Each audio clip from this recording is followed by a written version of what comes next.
থেকে সবাইকে জানাই স্বাগত। দর্শক, আমরা সম্প্রতি দেখলাম যে আমাদের পশ্চিমবাংলায় নির্বাচন 2026-এ বিধানসভায়।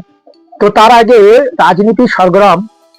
আমাদের শীতের মৌসুম, এখন প্রচন্ড ঠান্ডা, ঠিক কথা, কিন্তু রাজনীতি প্রেক্ষাপটে প্রচন্ড পরিমাণে রাজনীতির গরম আর সরগরম চলছে। কিছুদিন আগে আমরা দেখলাম আমাদের প্রধানমন্ত্রী নরেন্দ্র মোদী, তিনি সফরে এসেছিলেন। তিনি কোনো একটা দুর্যোগের কারণে তিনি মিটিং এ অ্যাটেন্ড হতে পারেন। তিনি কল কনফারেন্সে তিনি মিটিং করলেন। তারপরে আবার সফরে আসলেন 3 দিনের জন্য অমিত শাহ। তো যাই হোক, আমরা দেখব এই অমিত শাহ তিনি মতুয়া ও নবসূত্রদের বিষয়ে নাগরিকত্ব দেওয়ার ব্যাপারে কি কথা বলেন। যেহেতু SIR এ বেশিরভাগ রোহিঙ্গার কোপ পড়ার কথা, সে জায়গায় রোহিঙ্গা সংখ্যা দেখা পাওয়া যাচ্ছে না দর্শক। আর যাদের নাগরিকত্ব দেওয়ার কথা আজ থেকে 5 বছর ধরে চেঁচাচ্ছে বিজেপি, অর্থাৎ ভারতীয় জনতা পার্টি। দেখা যাক, আমরা দিন শেষে কিন্তু SIR এর যতটুকু ইনভেস্টিগেশন হয়েছে আমরা দেখতে পাচ্ছি যে 1 থেকে 1.5 কোটি প্রায় মথুয়াদের নাম বাদ। সর্বস্তরে, সর্ব জেলায়, সর্ব বিধানসভায়, সর্ব ব্লকে মথুয়াদের নাম বাদ পড়ে গেছে। এখন কি হবে? বিজেপির ভোটে তো কোপ পড়ে গেল। দেখা যাক এই অমিত শাহ তিনি বাংলায় 3 দিনের জন্য সফরে এসে মতুয়াদের জন্য কি বলে যান, আমরা একটু দেখে নিই। ততক্ষণ দর্শক, আপনারা নিউজ 14 বাংলার সাথে থাকুন এবং मतुआओं को डरने की कोई जरूरत नहीं है। SIR করে ভোটটা কেটে দিল, আর এখন আবার বলছে যে ভয় নেই।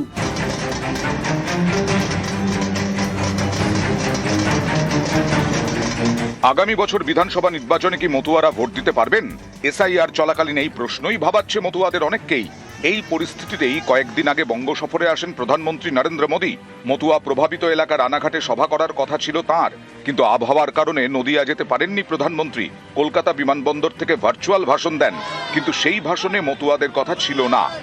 বাংলা থেকে ফিরে যাওয়ার পর সোশ্যাল মিডিয়ায় পোস্ট করে নরেন্দ্র মোদী লেখেন, প্রত্যেক মতুয়া এবং নমশূদ্র পরিবারকে আশ্বাস দিচ্ছি, তাদের সেবা করব। তাঁরা তৃণমূলের অনুগ্রহে এখানে নেই। তাঁরা CAA এর মাধ্যমে সম্মানের সঙ্গে ভারতে বসবাসের অধিকার পেয়েছেন। পশ্চিমবঙ্গে বিজেপির সরকার এলে মতুয়াদের জন্য আরও বেশি করে কাজ করবে। মোদী মতুয়াদের আশ্বাস দিলেও অনেকেই অভিযোগ করেন, মতুয়াদের নাম কিভাবে ভোটার তালিকায় রাখা যাবে তার কোনো দিশা প্রধানমন্ত্রীর কথায় মেলেনি। প্রধানমন্ত্রী নরেন্দ্র মোদীর পর বাংলায় এবার কেন্দ্রীয় স্বরাষ্ট্রমন্ত্রী অমিত শাহ। তিনিও আশ্বস্ত করলেন মতুয়াদের, কিন্তু নতুন ভোটার তালিকায় নাম উঠবে কিভাবে তার দিশা দেখাতে পারলেন কি? मतुआओं को डरने की कोई जरूरत नहीं है। ये भारतीय जनता पार्टी का वादा है। जो शरणार्थी बंगाल में आए हैं वो भारत के नागरिक है, इनका कोई नुकसान नहीं कर सकता, ममता बनर्जी भी नहीं कर सकती। SIR করে ভোটটা কেটে দিল, আর এখন আবার বলছে যে ভয় নেই। তার মানে গরুটারে মেরে দিয়ে জুতো দান করলো। অমিত শাহ মতদের বারবার করে এসছে, আর বারবার করে এই ধরনের মিথ্যে প্রতিশ্রুতি দিয়ে দিয়ে তাদের আজকে ভোট নিয়ে, এবং আমি বলবো যে এখন লাস্ট অব্দি তাদের একটাই কথা, ভোট কেটে গেলেও কোনো চিন্তা নেই, আপনার নাগরিকত্ব দেবো। তার মানে কি এসবের মানে হচ্ছে যে মুসলমানের নাম করে, রোহিঙ্গার নাম করে মতদের ভোটটা কেটে দিয়ে তাদের ডিটেনশন ক্যাম্পে ঢুকাবে। আমরা 2002 সালের পরের থেকে যে ভোট দিয়েছে। তো দর্শক, আপনারা দেখলেন যে মতুয়াদের বিষয় নরেন্দ্র মোদী তিনিও টুইট করে জানিয়েছিলেন যে আমি মতুয়া নবসূত্রদের পাশে আছি এবং তাদের সেবা করব। ওই রকম আমাদের মাননীয় অমিত শাহ সাহেব, তিনি এসেছেন তিনি বাংলা 3 দিনের সফরে এসে অমিত শাহ তিনি এসে আপনার তিনিও মতুয়াদের বিষয়ে বললেন যে মতুয়ারা কারো দয়ায় এই পশ্চিমবাংলায় আসেনি, আর তারা নেই। তারা মমতা বন্দ্যোপাধ্যায়ের অনুগ্রহে তারা পশ্চিমবাংলায় বসবাস করেনি, তারা শরণার্থী, আর তাদেরকে নাগরিকত্ব দেব। আচ্ছা, এরপরে দেখা গেল যে মতুয়া সম্প্রদায়ের মানুষরা তারা ভীতু আশ্রিত হয়ে আছে এবং তারা আতঙ্কে রয়েছেন, এবং কেউ কেউ আবার আত্মহত্যাও করছে। চাঞ্চল্যকর সূত্র মারফতে জানা যাচ্ছে যে তারা বলছেন, প্রকাশ্যে তারা ভিডিও করে ছাড়ছেন এবং বলছেন যে অমিত শাহ স্বরাষ্ট্রমন্ত্রী তিনি আমাদেরকে শুধু মুখে আশ্বাস দিয়ে যাচ্ছে, কিন্তু কোন প্রসেসে আমাদের ভোটারটা আমরা লিস্টে আমাদের নাম উঠবে সেই প্রোটোকল সিস্টেমটা আমাদেরকে ভালো করে বুঝিয়ে বলে দিতেও পারেনি। অর্থাৎ এখানে বোঝা যাচ্ছে মুখে বলছেন যে আমরা নাগরিকত্ব দেব শরণার্থী হিসেবে সিএএ এর মাধ্যমে, কিন্তু দর্শক আমি পূর্বে ভিডিওই আগেই বলেছিলাম যারা সিএএ ফর্ম ফিল আপ করবেন তো তাদেরকে আগে প্রমাণ দিতে হবে যে আমরা ভারতবর্ষের নাগরিক ছিলাম না, তারপরে কোন দেশ থেকে আমরা নাগরিক ছিলাম সেই দেশের নথিপত্র প্রমাণ দিতে হবে, দেবার পরেই তবে নাগরিকত্ব দেবার কথাটা সেটা পরের কথা, দিতে পারবেন কি পরের কথা, কিন্তু আপনার এই সিএএ ফর্মে আপনার অ্যাপ্লাই করার কারণে আপনার যেটুকুই বসবাসের আশ্বাস ছিল সেটুকু আর থাকবে না। এরপরে এই বিষয়ে যখন সাংবাদিকরা মমতা বালা ঠাকুর অর্থাৎ তিনিও একজন মতুয়া সম্প্রদায়ের মানুষ, তিনি বললেন কি তিনি একজন তৃণমূল কংগ্রেসের একজন একাগনিষ্ঠ একজন স্বচ্ছ নেত্রী, তিনি বললেন কি তিনি বললেন যে এই মানুষকে গরু মেরে জুতো দান করা এটা একটা কিরকম ব্যাপার হয়ে গেল না, এইরকম ব্যাপার না, ওনারা বলছেন নাগরিকত্ব দেবো, কিন্তু এই নাটকটা তো আমরা প্রায় 3 থেকে 4 বছর শুনে আসছি খালি নাগরিকত্ব দেবো, কিন্তু ইতিপূর্বেই আর এখন বর্তমান মতুয়াদের তো ভোটার অধিকারটাই তো কেটে নিল, ভোটার থেকে তাদের ভোটার অধিকারটাই তো চলে গেল, তাহলে নাগরিকত্ব কখন দেবে? অর্থাৎ এগুলো শুধু ট্রেন্ডিংয়ে থাকার জন্য শুধু সান্ত্বনা দিয়ে যাচ্ছে, মুখে বলছে কিন্তু কাজে করে দেখাতে পারছে না। আর আমরা এটা নিয়ে বারবার বলছি যদি নাগরিকত্ব দেওয়ার হয় তাহলে নাগরিকত্ব দিতে পারলো না কেন? আজ 3-4 বছর ধরে একই নাটক একই বাজনা হচ্ছে। অর্থাৎ এই যেন একটা ধরাশায়ী হয়ে যাচ্ছে কেন্দ্রের প্রতিনিধি দল এবং বিজেপি অর্থাৎ ভারতীয় জনতা পার্টি, তারা যে আগে যে বিধানসভা ভোট হয়েছিল 2021 সালে সেই যে 77টা সিট পেয়েছিল, তাহলে মতুয়া ভোট প্রায় 1 থেকে 1.5 কোটি যদি কম বেশি যদি ভোটার তালিকা থেকে নাম বাদ যায়। এবারে শান্তনু ঠাকুর তিনি একজন আপনার এমপি, তো তানার গড়ে বেশিরভাগ অংশেই মতুয়াদের ভোট দিয়েছিল, তারা আশ্বাস পেয়েছিল সিএ এর মাধ্যমে নাগরিকত্ব দেবেন, কিন্তু এদিকে যে এসআইআর শুরু হয়ে যাবে এবং এসআইআর থেকে যে মতুয়াদের সবাইয়ের নাম বাদ চলে যাবে এটা মতুয়ারা স্বপ্নেও ভাবতে পারেনি দর্শক। তাহলে 77টা সিট তাহলে কি এই 2026-এর বিধানসভায় কি পাবে দর্শক? প্রশ্নটা থাকলো নিউজ 14 বাংলার। আর আপনাদের কাছে আপনারা আপনাদের মূল্যবান বক্তব্য আপনারা কমেন্টসের মাধ্যমে কমেন্ট বক্সে এসে জানিয়ে যাবেন।